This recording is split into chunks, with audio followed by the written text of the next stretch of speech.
Hi, I'm Dipali, chasing my dreams in Ireland. Welcome back to my YouTube channel. So now you must have picked your own country. Now the next part is which university. Today I am giving you a complete shortlisting framework. We cover rankings and what do they actually mean, how to spot not fake but low quality universities, which application portal to use per country, the top universities across all the countries based on QS data, and exactly how many universities you should apply to. So let's get into it. Now let's start with the rankings because almost every student gets this wrong. There are five major ranking systems. QS World Rankings is the most widely recognized by the employers. But here is the thing, the overall QS ranking is much less useful than QS ranking by subject. A university might be ranked 300 globally, but 12th in the world for computer science. And if you are studying computer science, that university is actually a top tier choice for you. Times Higher Education is excellent if you are going into research. ARWU is mainly for the PhD students. National rankings like the UK's Complete University Guide are great for understanding the local employer recognition. The golden rule over here is always look up for your specific field on topuniversities.com/subject rankings before judging any university by its overall number. I'll paste the link in the description. Then this slide could save you from a big disaster. There are diploma mill universities. They have beautiful websites, they accept everyone, and they'll happily take your money. But the degree is worthless, and your visa might be rejected just because of the wrong college. So, let's discuss the 6 red flags while choosing a university. First one is if the university is not on the national government's official register, walk away. In the UK, it's gov.uk/check a university. In Australia, it's cricos.teqsa.gov.au. In Ireland, dqi.ie. In Germany, it's annabin.kmk.org. I'll put all the links in the description, so don't worry about that. Then, second is guaranteed admission with no academic requirements. Real universities have minimum grades. Third is no verifiable physical campus. Like the campus doesn't exist, it's just online, or maybe they are having their campus in some different universities. Don't go for that. Fourth is any university which promises you a visa or PR is lying. Visa decisions are made by immigration authorities of the country, never by any particular university. Fifth, check accreditation. Every country has an official accreditation body. Sixth is suspiciously low tuition fees.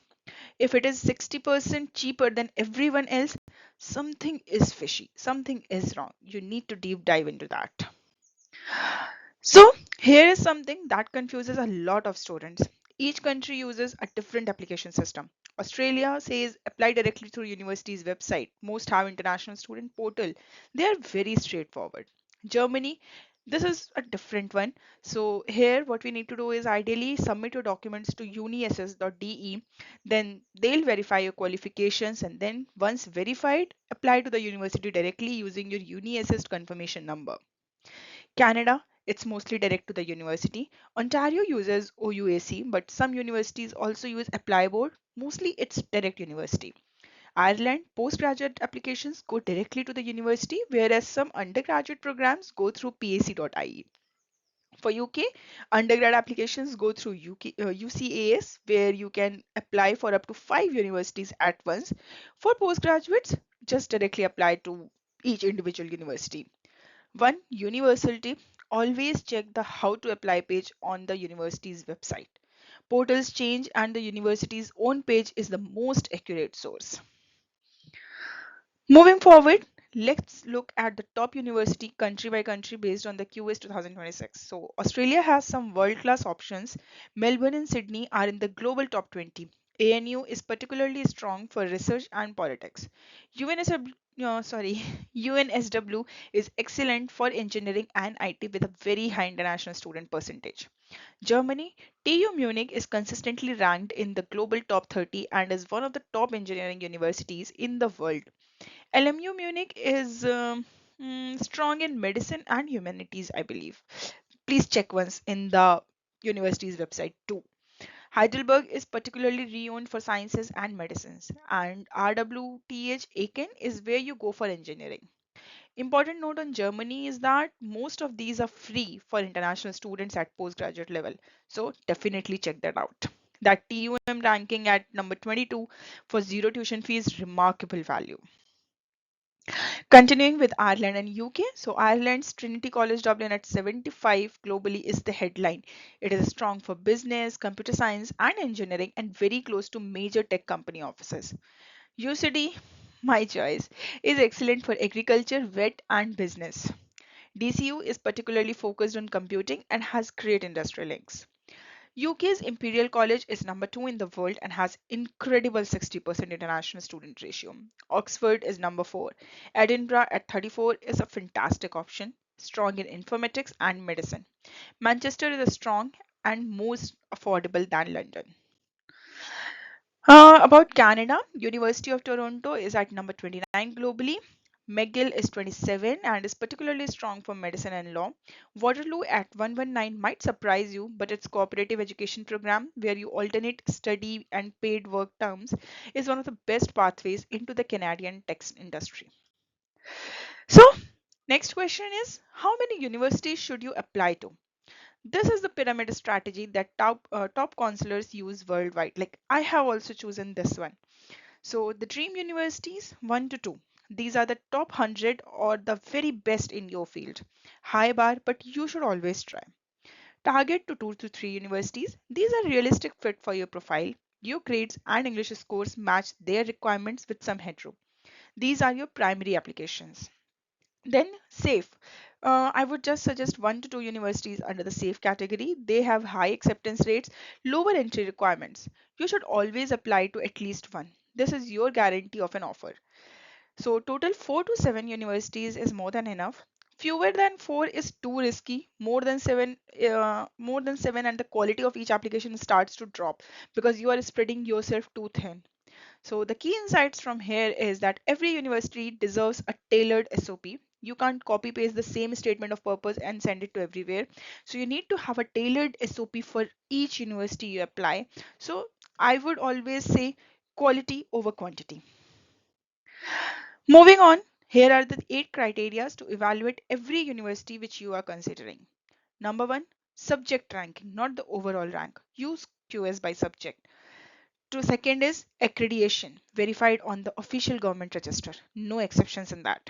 Number 3, your grades and IELTS actually meet the entry requirements of the specific course, not just the university generally. There are some courses whose requirements are different from the generic university requirements.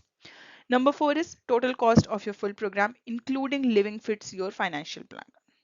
Number 5 is employment outcomes. Look for the university's graduate employment stats. Aim for 85% or higher within 6 months of graduation. Then comes location within the country. City universities give you more job access but cost more. Regional universities are cheaper and sometimes give better PR pathway benefits, especially in Australia and Canada. Then it's a scholarship. Check the university's scholarship page before dismissing a university as too expensive. Most of them have scholarships. Then comes the deadline. Confirm the exact intake and application deadline.